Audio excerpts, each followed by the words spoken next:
You're listening to the Slow Ride Podcast.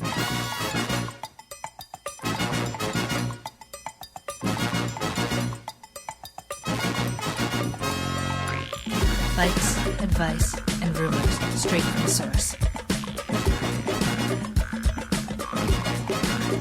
TheSlowRidePodcast.com and on Twitter at TheSlowRidePod.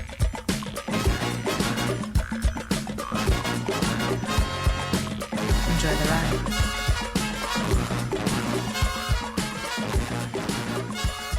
Hello and welcome to the 254th episode of the Slow Ride Podcast. Spencer, it is a wonderful day. Is it? Tell me more.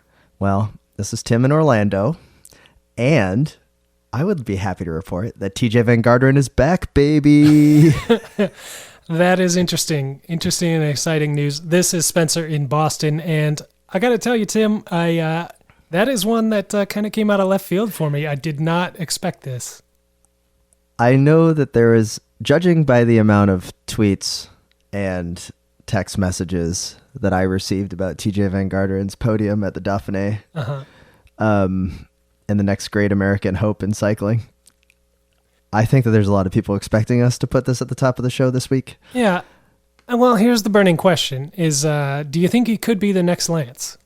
Oh, that is such a good question. Judging by John Votter's Twitter account, we do definitely need a couple more documentaries. Mm-hmm. I would highly recommend. I mean, we already nailed the Dirty Kansas documentary that Rafa released this week. Yeah, and we'll get to that in a little bit. Pretty much shot for shot. But how would you do the TeJay Van Garderen documentary? I mean, well, this has to be like, this isn't Rocky 1. You know what I mean? Like this has been beaten down, kind of past the prime, but like comes back for that one last fight. Well, is that Rocky 4 or is that Rocky 3? I don't know. I get the Rockies mixed up. I don't think we can really use Rockies because the truth is that TeJay Van Garderen was already at the pinnacle, right? He was already at the peak, like as the next Lance. So I think it's more about him reaching rock bottom with BMC. And then then John Voters comes in as like the Jesus figure and raises him back up and is like, I'll take you under my wing here at Education First. Okay. And then they start feeding him the granola, maybe some special wines from the cellar of Voters. And then all of a sudden TeJay Van Garderen like shakes away like his reputation as just a whiner.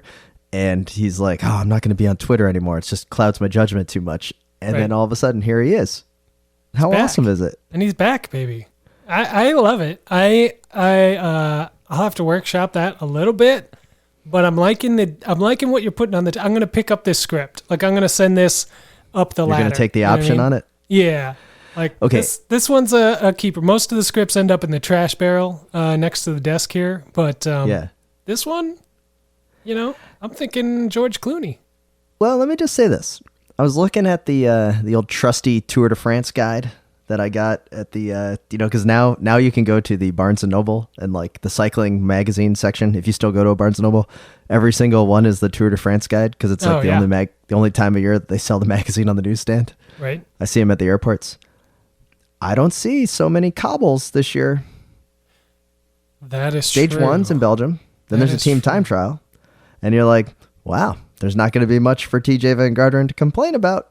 Think all suddenly Rigoberto Urán should be looking behind him, looking over that shoulder a little bit on who the true leader of Education First is. Well, after his showing at Tour California, I mean, I knew he was maybe hinting at some good form there, and I got to say, I was a little surprised by this strong showing at the Dauphiné, but I think the biggest test, the biggest thing that he can do to really solidify himself as a leader is always be with the leaders group with 3.3K. Well, sure, yeah. I mean that's one way to do it, but I'm thinking a little. Let's back it up. Let's wide angle this. Like let's zoom out a little bit. Now I'm thinking like prison yard scenario, right? Like TeJay is getting walked into the yard. He's the fresh blood, right? What's he got to do? He's got to walk in and take out the biggest guy. Oh, yeah. First thing. Yeah. Okay. So if he needs to build up the hype, if he needs to show people that he's real, now is the time for him to take up this Slow Ride Podcast challenge and arm wrestle little guy Matt Allen. Finally. We've been asking him for years, and he's been avoiding the question. Yeah, and JBV on Twitter said that, like, and he'd probably show up doing it in the bucket hat. He probably would. Maybe we could talk to Mitch Docker about this, because Mitch may be our connection here to actually make the arm wrestling happen. Yeah, I mean, we tried. We were at Worlds in Richmond, Virginia, 2015. We did a live show there. Little guy was there in attendance. We put TeJay Van Garderen on the guest list. He didn't even have to pay to get in. He was the only name on the guest list. Did not show up. So okay, I'm just going to put this out there. Okay. Spencer, I'm kind of all in on a TeJay Van Garderen run at the Tour de France. Oh, no. Let me tell you why. I am all ears. Let me tell you why. Because I feel absolutely horrible that Chris Froome isn't going to be there, because I was looking forward to the Chris Froome versus G. Thomas infighting. Yeah. That was going to, like, I'm really bummed for Chris Froome. We'll get to that in a moment. Chris Froome's not going to be there at the Tour because of the crash. I was looking forward to the infighting of Team Ineos, mostly to just take place on the covers of the tabloids in London, because I was hoping for some really good, just like Twitter beefs between the wags like the different family members on who the true leader is and who's the real disciple of the plastics god, and, you know, all of like this setup. And now Froome's gone, so I need to turn my attention elsewhere for what would be awesome. TeJay Van Garderen's got a little bit of that Cadel Evans in him. Remember when Cadel Evans, like, the guy touched him on the shoulder? Yeah. And then Cadel is like, don't ever touch me again. Yeah. I kind of liked that. It's a little fiery. He's a firecracker. We need that. Yeah.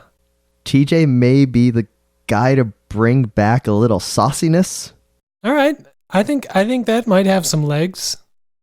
Yeah. It's a little out of the box thinking here, but it's not out of the realm of possibility.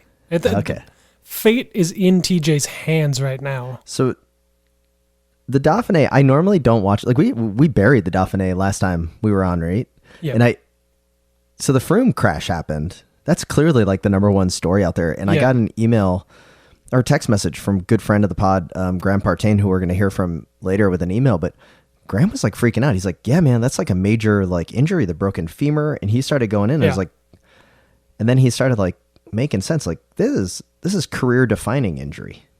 Yeah, It is. And that happened the day after we recorded last week. So we are about as late as we could possibly be to getting to this story. But, man, what a terrible incident. Like, just everything about it sounds just not fun. Was it Wout Poels that saw the crash? That's like in the media saying it was like the most horrible thing he's ever seen. Yeah. So good luck to Chris on getting back. I hope this doesn't mean the career is done, because we were big fans of Froome when he decided to go for like the Giro Vuelta, because he actually made it exciting. Like, we used to say he was just a robot, but he was a robot that like always learned new things. Like, oh, I'm going to learn how to descend and attack on a descent. And you're like, wow, okay. He's always updating the AI, you know? Yeah. I mean, Spencer, how much of the Dauphiné did you watch? Not much. Okay. Almost none. Did you watch Wout van Aert slay it? I watched his interviews after he slayed it.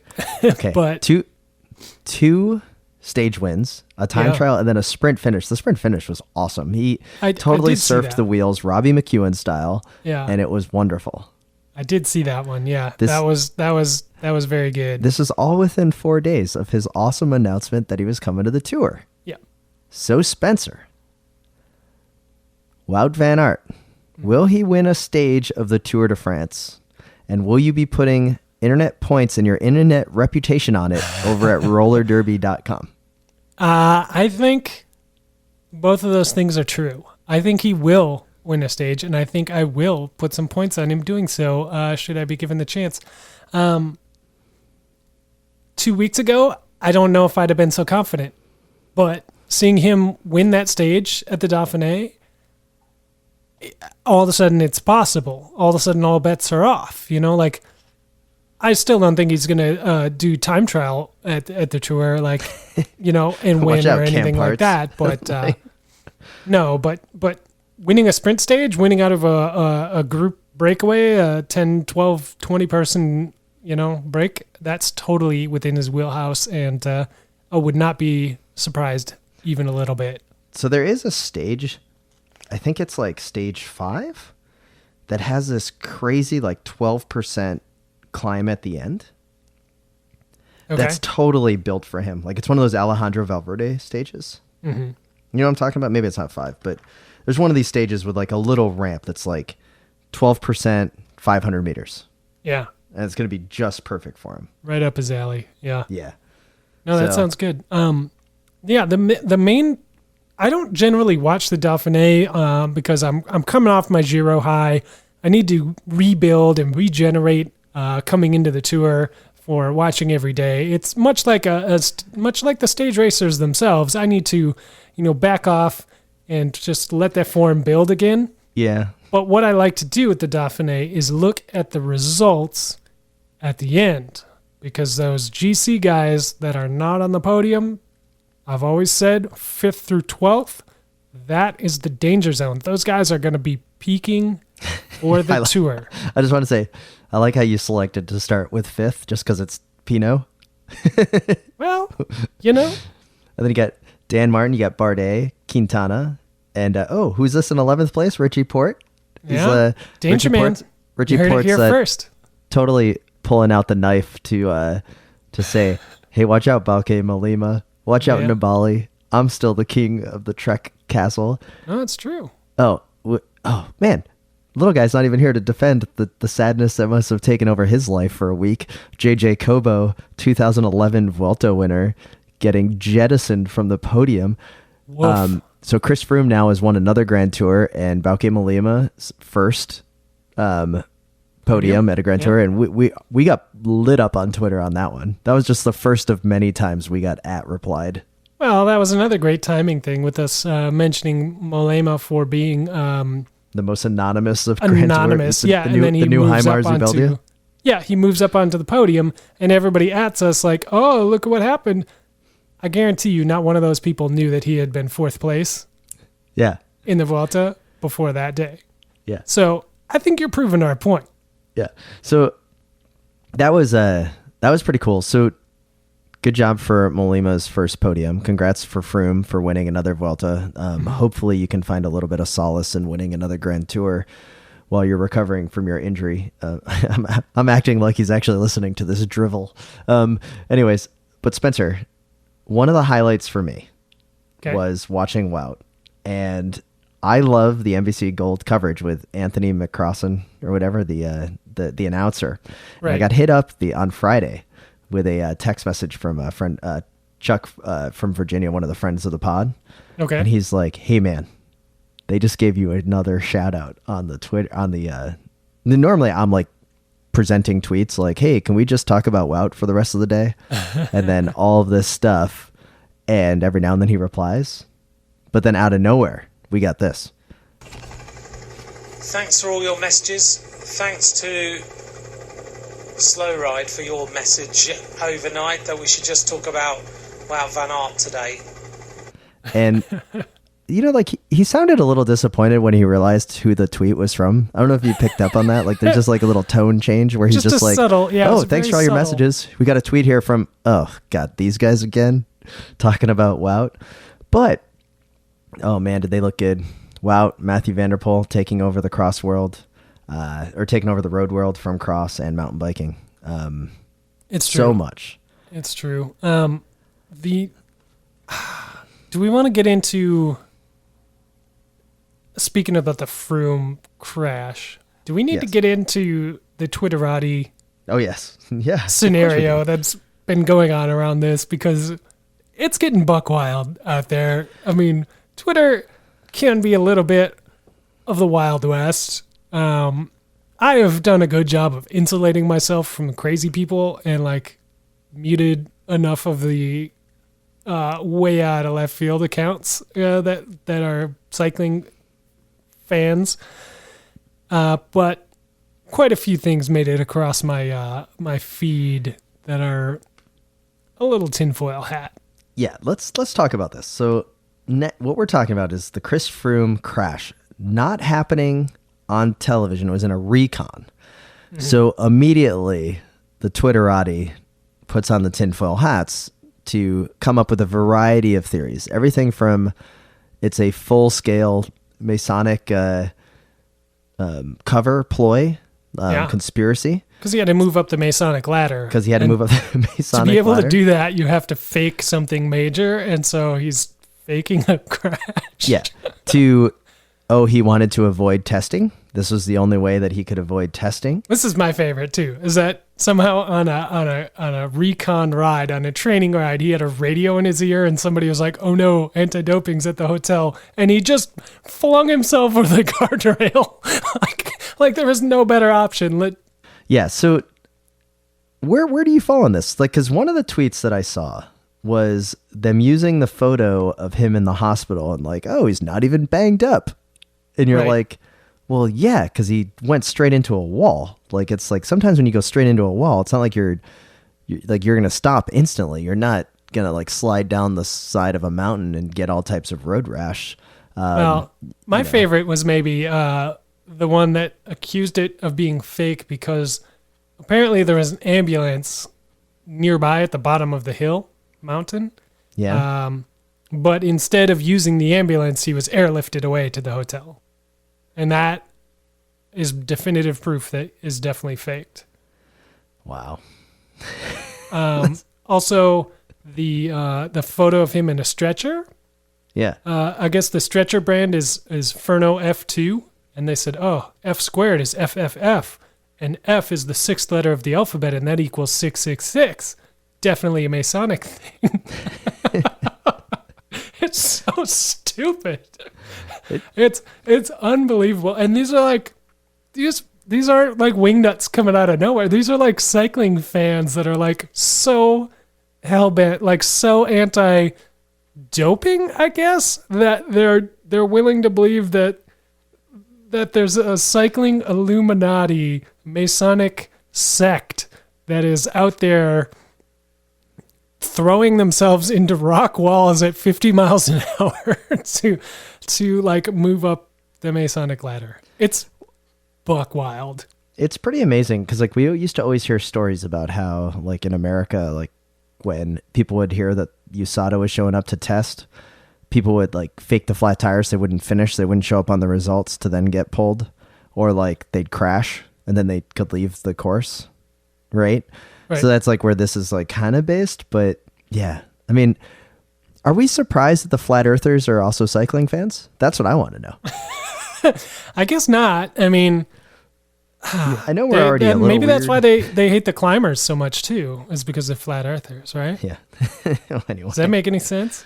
Yeah, no, it makes a lot of sense because, since the, climbers, I guess it makes sense. Here's another theory that was on the Twitters, is that why it was a ruse, why this was a ploy, why this was set up.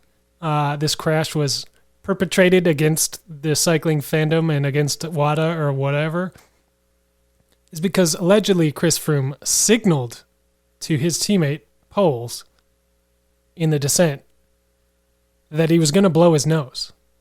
Yeah. And that nobody would ever do that on a descent. Like, you wouldn't let your teammate know, hey, I'm about to blow snot rockets, get out of the way.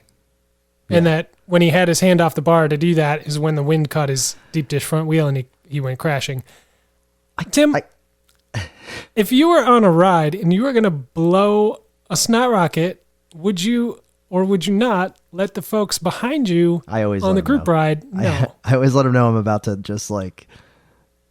yes. I always let them know that there's a possibility of slimage coming backwards. Because right? Especially it's here because it's so courtesy. sweaty and hot and it's just miserable. Like, yeah.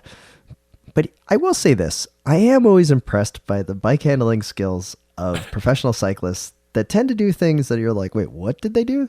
Like, remember how you heard about like Alejandro Pataki caused that crash because he was taking his booties off in the middle of the pack.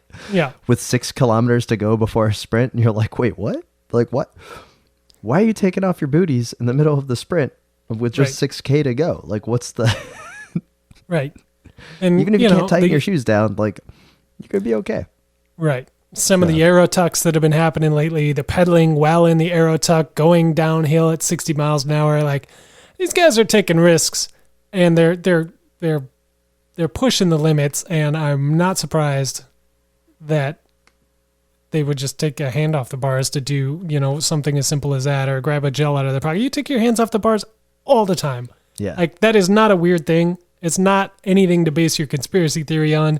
You guys need to find better hobbies. No. We need more of this, Spencer. Like, this is, you can turn off from Twitter, but man, is it really awesome to because if it can go viral, just enough people look at it and they're like, well, it's not about doping. I mean, it is the Freemasons. I mean, they run the world. Yeah, but it is sort of about doping. Yeah. Anyway, right. I dislike cheating in our sport as much as anybody, but like, come on. All right, let's I want to get into something else before we get into the preem lap. Okay, what do you got? A little bit of a curveball away from professional cycling, but as you know, one of my favorite magazines that I read fairly regularly is Adventure Cyclists. Okay, which is like the bike touring magazine from the Adventure Cycling Association out of Missoula, Montana. So they do a lot of right. You've talked about this before. Yeah, so people could submit their own stories about different tours that they're doing, whatever. This is like why I want to go do the ride down the Parkway, in Mississippi that you don't want to go. So I'm not even going to bring it up. But anyways, in that magazine, they had a little note on like their advocacy corner, like, right? They give little like updates on what's happening, and something totally went under the radar that I didn't know about, and maybe you did. But one of my favorite things, being on like kind of a bike advocate and creating better space for cyclists in the United States, is that Idaho has the Idaho stop, right? Where like a stop sign is treated as a yield sign and a red light is treated like a stop sign. So if no cars are coming, you can go through it. And there's been a lot of research done that shows that it's much safer for cyclists to do this because they're one with their, surroundings. They're not behind a steel cage, and it's better. Did you know that in like April of 2019, like just 2 months ago, Arkansas just passed the Idaho stop rule? Like Arkansas? I believe I have forgotten about that, but I do believe I saw that when it happened. And it's starting to spread a little bit. Like, what? But let me just say this: Arkansas. Yeah. I mean, granted, they're going to get the World Championships in Fayetteville. They have amazing bike infrastructure that's happening up in Bentonville with all the Walmart money for all the bike trails, the mountain bike trails. Yep. I am completely blown away that Arkansas got this through before Oregon. Yeah. Minnesota. Like Maine is just crazy enough that they could pull something like this off, right? Like they have enough independence. I am shocked that like Minnesota doesn't have this yet, but Arkansas, and I guess to me, it's interesting how they pulled it together, because they did the whole business sense that it actually will create more knowledge of Arkansas as a business friendly state, therefore, or a bike friendly state. Therefore you want to come there to ride to spend money. Yeah. Rather like in Minnesota, like, when they tried passing it, it was like people that were like, well, cyclists better start wearing helmets and not run red lights, and you're like, I don't want it. Like, it's that us versus them mentality where Arkansas is like, it makes no sense for a bike to stop completely at a 4-way stop sign. Yeah. Like, let them roll. It doesn't. Yeah, I know a bunch of states have this working through the system in various states of approval or whatever, working their way through the system. So I don't know. I don't have the list in front of me of all the states that are working on this. But if yours is one of them, that is something to get behind if you can, because man, it's just common sense, and we all do it anyway. Like, let's not put the cart before the horse. But yeah, speaking of cart before the horse, I was on my cargo bike the other day, and got off cargo bike, go into a restaurant with my son, come back out from restaurant, and don't even get in. Like we were going from one restaurant to the other, like walking past the bike, and my son goes up to the bucket where our helmets are, and right away he's like, "Daddy, helmet, Daddy," like try. So my son has now become the helmet police, and it kind of made me Oh, mad. no. This is like one of the things I like rail against, right? Like I'm always going to wear the helmet with him because I want to lead by example, and I understand that, but he's becoming that person that's like now seeing a biker, a cyclist without a helmet, and he's like, helmet. And I'm like, oh no. This is like You've created a monster. my offspring is the monster anyways. Yeah. Well, that's pretty good. Well, yeah. Anyway, Spencer, we have a lot to talk about after the pre-lap, including a review of the Dirty Kansas film we've all discussed in the past. We're going to talk tons of listener emails and lots of other things, including a Hammer series announcement.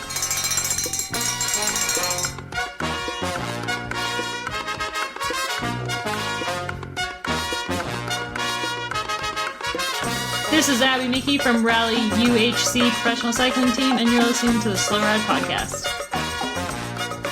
And we'd like to thank all the listeners and supporters of the Wide Angle Podium Network. Head on over to wideanglepodium.com to find out more. And do us a favor.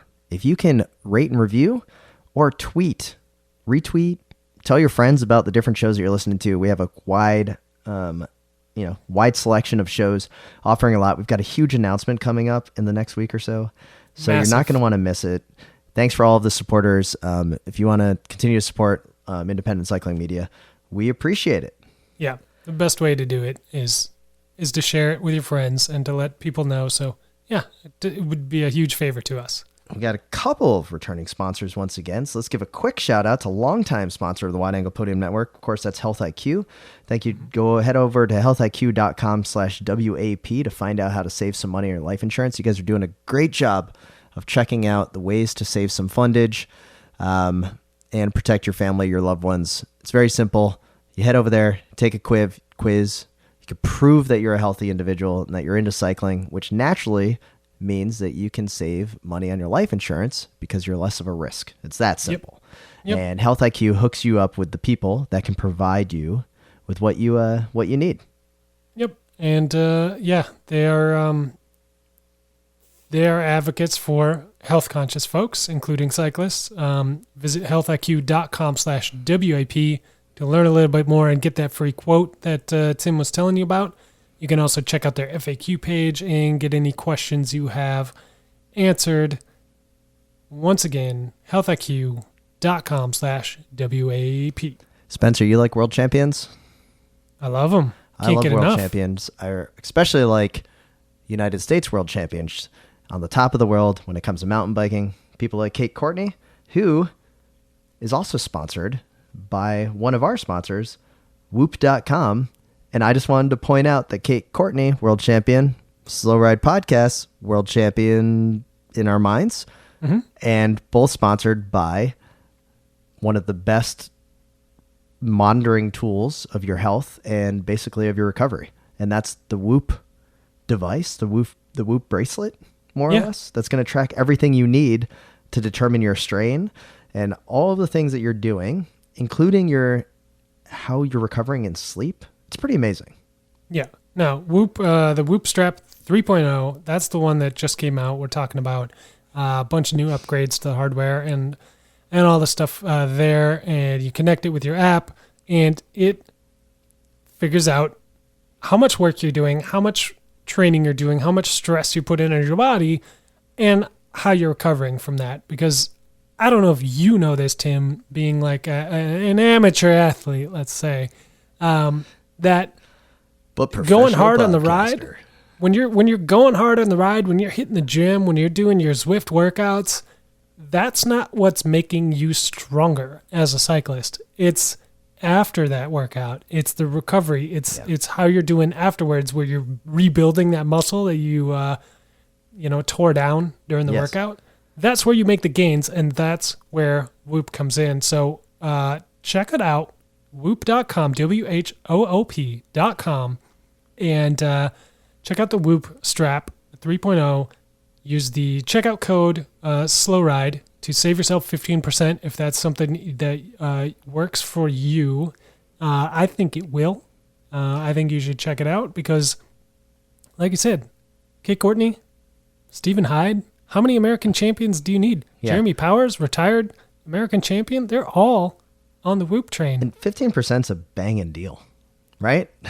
It is. We got a pretty good deal here. So check it out. Just go to whoop.com and at checkout, use the coupon code SLOWRIDE to save 15%. Yeah.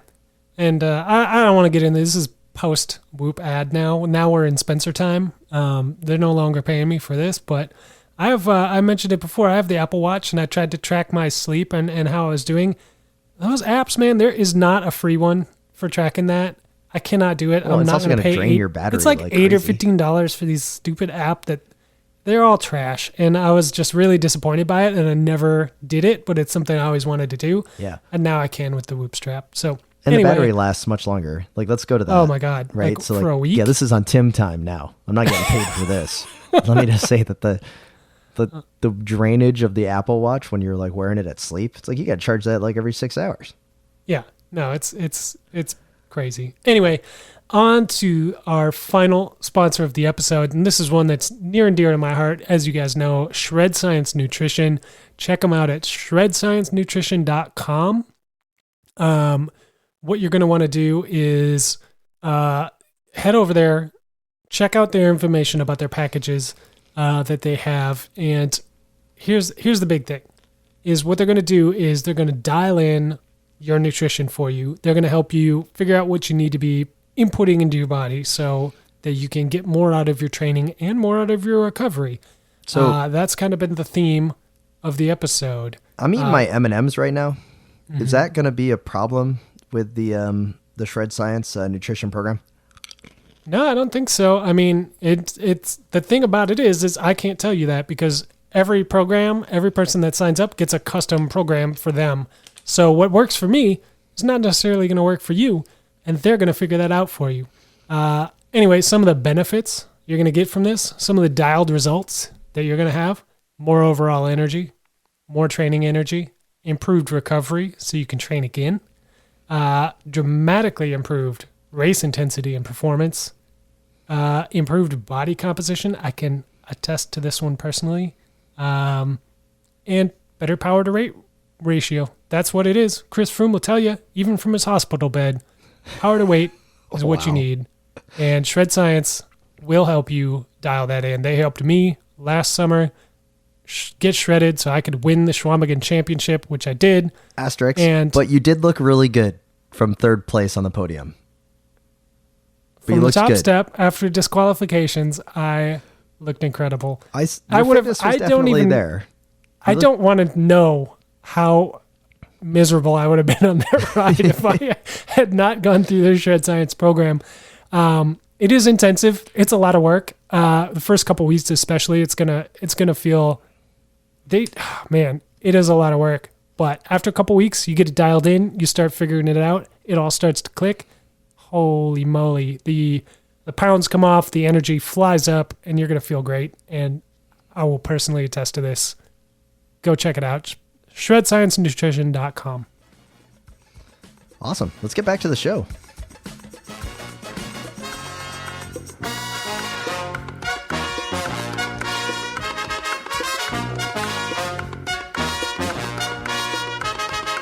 My name is Matthew Vanderpool, and I don't listen to the Slow Ride podcast.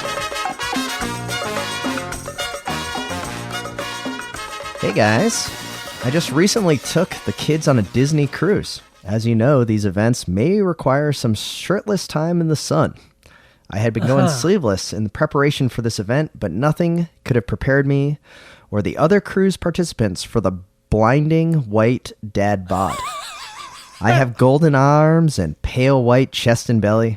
I ended up with some issues with burning on the midsection and what I would call mostly an unattractive look. Trust me, this cruise is not full of fit people. These people could obviously care less about how they look, so I was not uncomfortable because of the total lack of caring. I also noticed some other obvious cycling dads struggling with the same problem. The golden half arm is pretty easy to spot. In the future, should I do some shirtless base tanning, or maybe a tanning salon, shirtless cycling, or maybe just leave the shirt on and be the soggy shirt in the pool guy? Maybe I could even spray tan. Suggestions welcome. It is a long summer here in Florida, and I will be going back to the beach. Thanks for the show, Graham Partain. All right. I know Graham quite well. Graham was the recipient of the only Swift Cycle jersey that we ever made that was sleeveless, because he is very into the sleeveless tan. Oh yeah, it has to be. He had to be prepping for this cruise all the way back then. And I remember riding with Adam Meyerson in Boston, and he did the full chippo with like the roll up of the shorts and of the sleeves as well. Oh, yeah. So this is a common problem for cyclists. And Spencer, the question is, what should someone do to prepare for long periods of needed exposure without a cycling jersey? So I understand the need for this. I understand the purpose. Having gone on many rides with Adam Meyerson and seeing him do this on more than one occasion, like he will remove the jersey, drop the bib straps, and roll up the short legs and like stuff the jersey in the back of the bibs. It's disturbing. So he takes the jersey off. Yeah. Oh yeah. It's the most embarrassed I've ever been on a bicycle. And I mean, any of you who have looked at my Palmares will know that is a strong feat to achieve because I've had some embarrassing results. So I don't advocate for that line of thinking. I say keep the sleeves on, keep those lines crisp. You need that when you're cycling. You need that, right? But in a situation like Graham's going through, I mean, I think you got to turn this around. You got to turn it from a negative into a positive, right? Like you got to find a way. So here's what I'm thinking. You need to reduce the gradient change, the violent gradient change, right? Okay. So kind of like Ineos jersey it. Yeah, but you don't have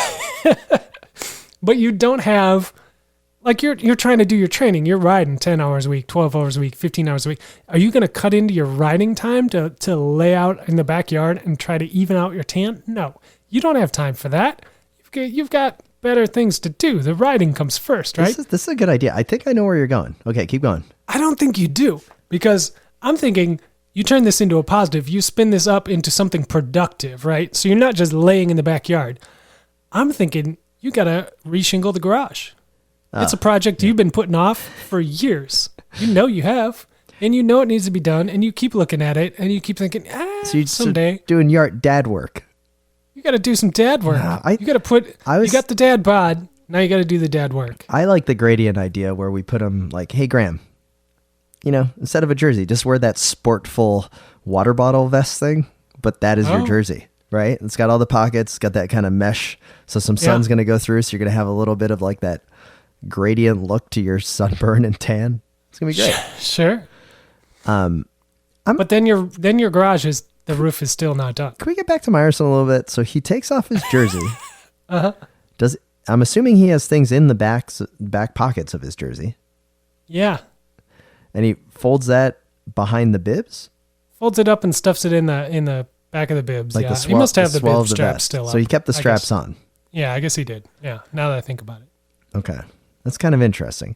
So the only other solution that Meyerson could do is if he actually had those Rafa cargo bibs.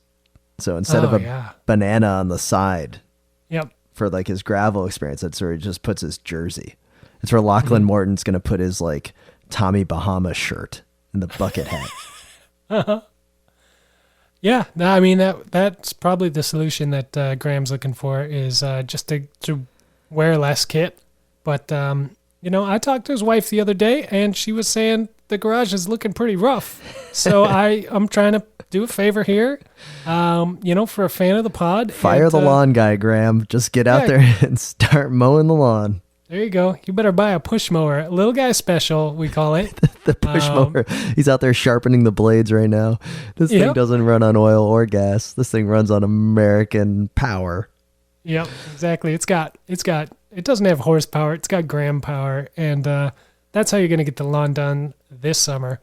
And, if you're looking to get into cross season, just trade in that bad boy for a rake. You always got something to do. Hello, Slow Ride Pod.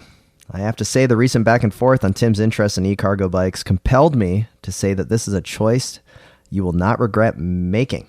As a recovering Cat 6 commuter with a 25-mile round-trip suburban commute and 2 little ones, we made the jump and picked up a Reese & Mueller electric cargo bike. Now, Spencer, I don't know if you've seen one of these, but the Reese & Mueller, it's kind of like the front loader, but I think the cargo bay is actually a little bit narrower, but it's longer. Okay. And it runs with a 20-inch front wheel and a 700C in the back. I could be a little bit wrong in like the actual dimensions, but you can also build out like the rain fairing and everything, so your kid is completely out of the elements here. Sure. Yeah, I've got the visual. And they do have a full suspension, can sit up to 3 in the children's specific box. And this email comes from Brad Peterson. He says, now to your specific worries. Do not worry about this making you soft. Pedaling a 90-pound bike plus whatever cargo you have is not effort-free no matter the assist level.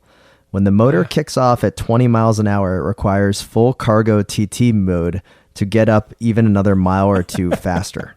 Also, check those e-assist KOM ambitions right now, because I don't think you'll find an overpass climb long enough for the assist factor going uphill to benefit you. This bike was absolutely an investment towards using it as a carsless and enjoying our lives more. And that's always great to hear. And that's definitely one of the things I want. A single battery charge can last a good 30 to 40 mile range. So a full day of commuting and evening cruise is no problem, especially going to the farmer's market or wherever you want to go. As always, great listening. P.S. I happen to live and race occasionally in PDX. Don't worry, Brad. We knew where you were living when you told us all about your cargo bike. Yeah, we did. And while I can't speak to the faux TT position Alan saw in the flat circuit races, I did see just last week some super tucks in the local hilly crit at speeds slower than spin out, to which I say, no super tucks while you can still pedal faster. Come on, PDX. Let's keep Obra weird, but also safe. I love it. Yeah, come on, Brad. And then he includes some pictures. Pretty sweet, rigs. This bike with the full fairing mode, and it's like a rear-facing seat, so like the kid's looking back at you. Interesting. Okay. Well, I'm not familiar with that particular model, but I kind of, I got the gist of a cargo bike. And what I love about this email, aside from roasting PDX again, which we love, is that he's dispelled a few myths that we're not sure about not being e-cargo bike owners ourselves. A beautiful, masterful dig at Florida with the overpass comment. I do like that he pointed out that he was in Portland. Yeah, PDX, as they say. Well, I mean, he's probably vegan too. Tim and no, you know what? He's not, because he didn't mention it. Yeah, he didn't. Yeah, he would have mentioned that right away. Tim and Spencer just finished up this week's pod and wasn't expecting little guy's advice. So first off, thanks for the solid advice, little guy. I will heed your pearls of wisdom, even though you're not a Shimano fanboy. Secondly, thank you, little guy, for the compliment of the Klein. It means a lot coming from a person who turned me on to Klein bikes all those many years ago while listening to the podcast. However, your description of the color was a touch off base, because you may not have looked at the pictures I submitted on the official Fan Experience Zone. The color option for the 1998 Quantum Race was Caribbean linear fade. So the whole bike is purple to teal fade. Oh, so it's my favorite one. Spencer, I just want to say that, Derek, you did such a good job of throwing a little bit of shade at the little guy here. This is the guy that got you turned on to Klein bikes, got me turned on to Klein bikes to the next level. And he just called your bike teal in the little segment that he produced for you, and you called him right back on it. I loved every moment of it. And little guy made sure to text me right away saying, I knew someone was going to say that it wasn't teal, that it was Caribbean linear fade. I love it. He's recording this as a favor underneath his car. Yeah. At like 8 p.m. at night. And you got some details wrong, but I would have called him out too. I'm not going to miss a chance to call him out on something. Does little guy have ESP or some kind of mental telepathy? I'm already rocking the Lycra bib short t-shirt combo with backpack firmly strapped to my back, commuting 32 miles daily. I'm yet to sport the fanny pack, but I'm willing to try it if I can fit my work shoes, jeans, and boxers into said fanny pack. Maybe I need to tuck my shoes into my bibs like the secret banana man from episode 154. Oh, so good. So Derek, thank you for the continued support of the network. And we hope that you have more client questions. Anybody that has any questions or advice, hit us up at the slowridepodcast@gmail.com. We're also working on coming up with a Google phone number so you can give us a call at the network, and we'll just play your recordings live on the air, and it will be a lot of fun.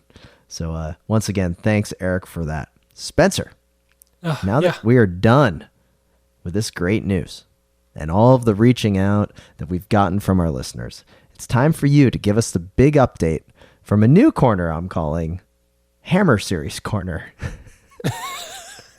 Hammer Series Corner. It sounds amazing. So breaking news.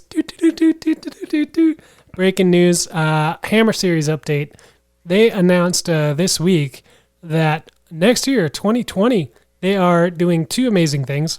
One, they're adding women's field or a women's race to the event, which is incredible. It's the one big asterisk we had on our fanship of that race, and something we discussed with Abby when she was last on the pod, that the format is amazing.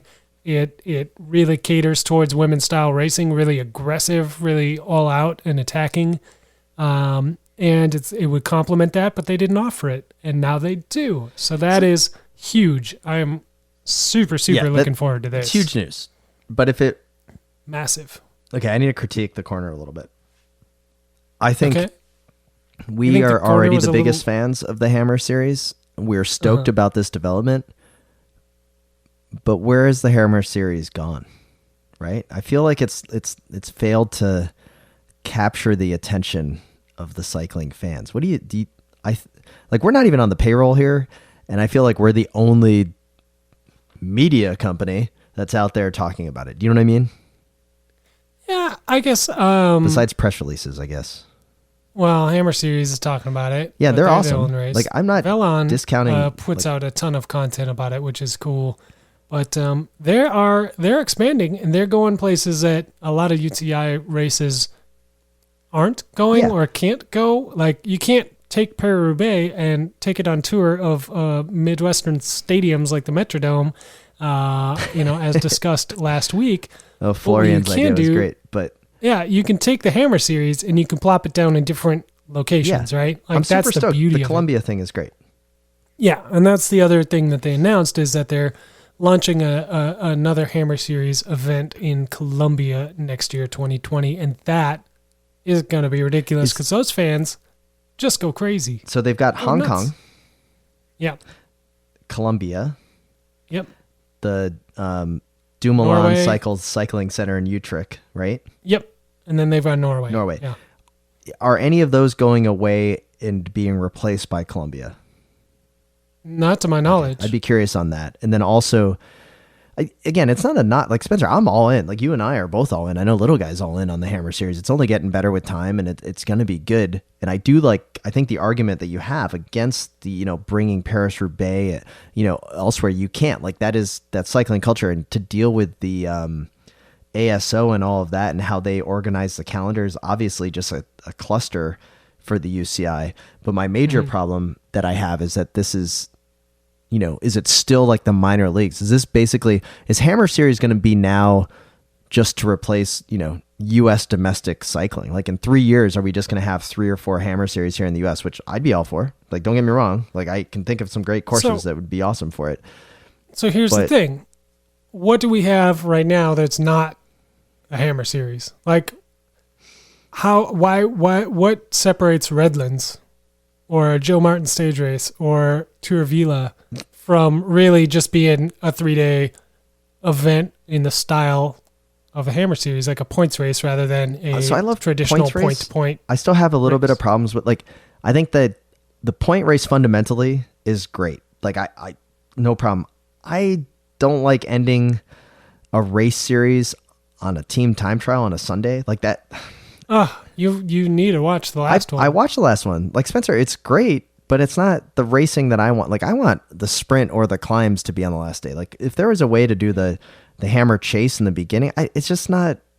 You don't know how to seed it if it's in the beginning. Anyway, you weren't invited into that the Hammer Series corner here. I'm firmly planted my here segment. on my stool here in the corner.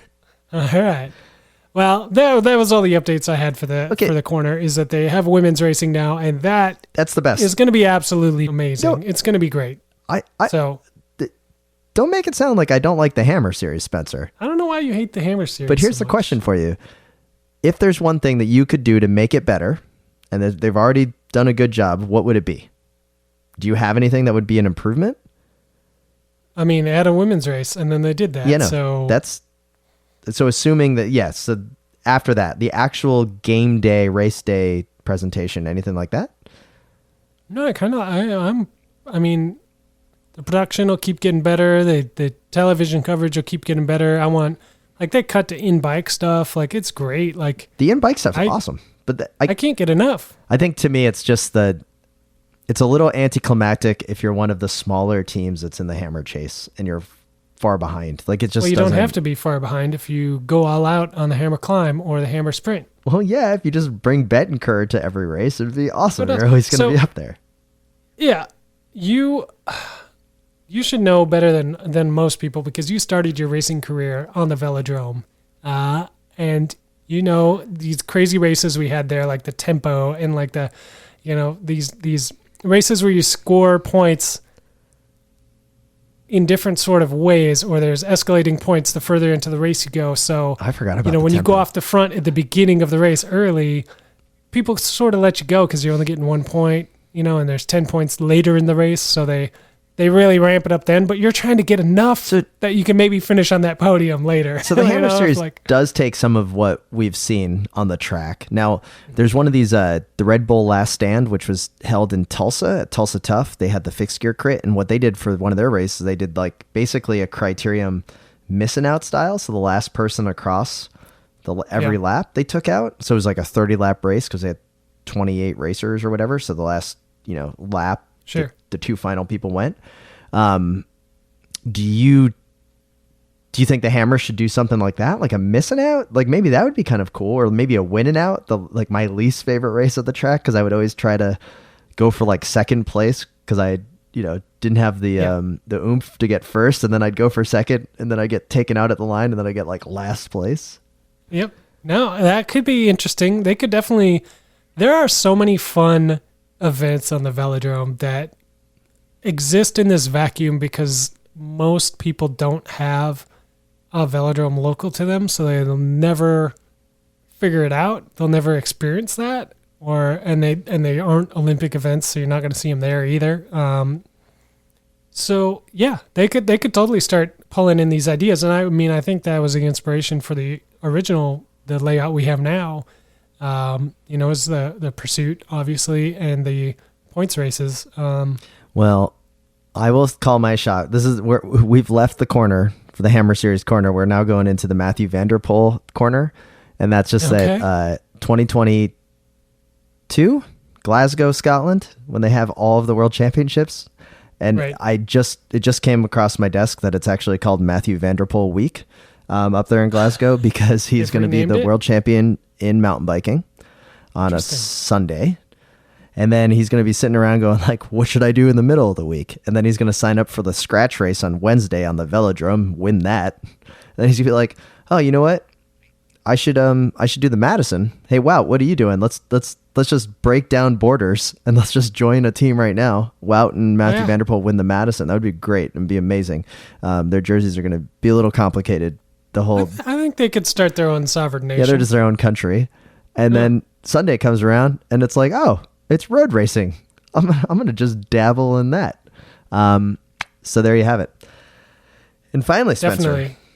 Before we get out of here, what do you got? What is your review of the Dirty Kansas film of the Education First Boys? How close were we? I've been waiting all episode for this moment. Man, because I watched about 30 seconds. If you watch 30 seconds, then you already know that we are definitely right about the intro. We had the intro. Which would be a long panning shot of a gravel road.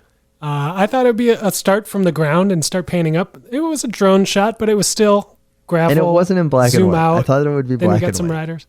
It probably should have been, in hindsight, black and white. I think, as a little constructive criticism for them over there at Rafa Films would be maybe start with black and white and then, start to colorize it as it comes in. More mouths open, too. Yeah. So we nailed that one. We also nailed the shot, the start line shot with bananas in the Rafa cargo bibs. Yep. We crushed that one. We definitely called that. And although I didn't see any soundtrack information attributed to Taylor Phinney, he did, when they were interviewing him in his studio before the race, he did go out of his way to mention, oh, here's my recording setup where I make music. So definitely called that. I had no idea that he had that there, but yeah, definitely. I think he's working on that EP, and it's it's got to be coming on any minute now. It's going to come out on the alternative calendar. It's going to be great. Alternative calendar records. Yeah. So the film was entertaining. Obviously heavily focused on the EF guys, but a lot of great shots of some bucket hats, a lot of great shots of that technical T-shirt in the wild. Those guys were training in that thing, which I thought was pretty funny. Like, do you think at any time when that technical T-shirt, they wish it had zippers? They could go full Schleck. See, that's the thing. How do you go full Schleck in a technical T-shirt? It was just a little too baggy for me. Like, if you're going to wear that, wear some baggies. It's true. Yeah, It's going to have all the pockets you could possibly want if you could add baggies. Yeah. But, well, that's a bombshell for another week. well, Spencer, I think once again we absolutely crushed the episode of the Slow Ride podcast. And before we get out of here, once again, I want to remind everybody, head on over to wideanglepodium.com. Find out all about the different shows and do your, if you can just let people know that you enjoy the Slow Ride, would rate us, review us on Apple Podcasts, follow us on Spotify. We're all over that. Some great shows on the network: Consummate Athlete, Gravel Lot, Bike Shop CX. We have Cyclocross Radio. And then also we have the Part Spin, where Grodio now has 3 episodes, including gravel power rankings. That one was very good, Yeah. but that one had some hot takes. Yeah. I'm not gonna divulge the secrets of that one if you haven't listened to it, but not even the episode in the Part Spin this week with the most hot takes, because that one was certainly the Sports Ballers episode that Mr. Bill Scheichen and Mr. Tim Hayes put out. That had I listened to the whole thing waiting for cycling takes, and I got none. Well, yeah, there's none because we decided that we were going to come out as general sports fans because NBA Finals, Stanley Cup Finals, so much was there. So we had a lot of fun recording that. But if you haven't checked out the Part Spin, it's actually really cool. Scott Diedenbach did a whole episode about some music, and it was awesome. Yeah. Yeah, and we've got a lot more coming on the Part Spin. It's going to be a fun feed to be subscribed to, so check that one out. You never know what's going to pop into your feed from the Part Spin. And Tim teased it earlier. We've got a big drop coming. And I know you think it's like week. George Hincapie coming on the pod. It's not that. It's not that big. It's rivaling that big. Yeah. It's almost as big as Hincapie, but you're going to have to wait for that. And I'm not going to reveal that quite yet. And before we roll out, give a quick shout out to Beatus over in St. Louis. Congratulations on winning the Stanley Cup and for blowing up our Twitter feed with a lovely photo of the Stanley Cup going through the streets of St. Louis. Yeah. I was a little disappointed that the city was not burned down in flames in celebrations. That would have been really awesome. But well done. Let them have the moment. We've taken our share of shots at St. Louis, and it's only fair they get a few back. Yeah, great story. Good for them on winning. And with that, we'd like to thank you for listening to the Slow Ride podcast. We'd like to thank our 3 sponsors this week, and that is Shred Science Nutrition. Head on over to Shred Science Nutrition to find out more on how to live a much healthier lifestyle, how to become shredded in your lifestyle because you're going to become a healthy eater.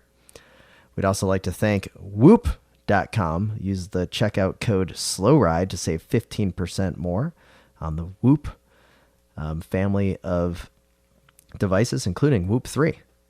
And we'd also like to thank healthiq.com/WAP. Find out how to save money on your life insurance by being a healthy individual that you are. Once again, healthiq.com/WAP. And with that, this is Tim in Orlando, Florida. And this is Spencer in Boston, Massachusetts, reminding you to always wave at all your fellow cyclists that you see out on the road. The Slow Ride Podcast. Bikes, advice, and rumors straight from the source. TheSlowRidePodcast.com and on Twitter at TheSlowRidePod.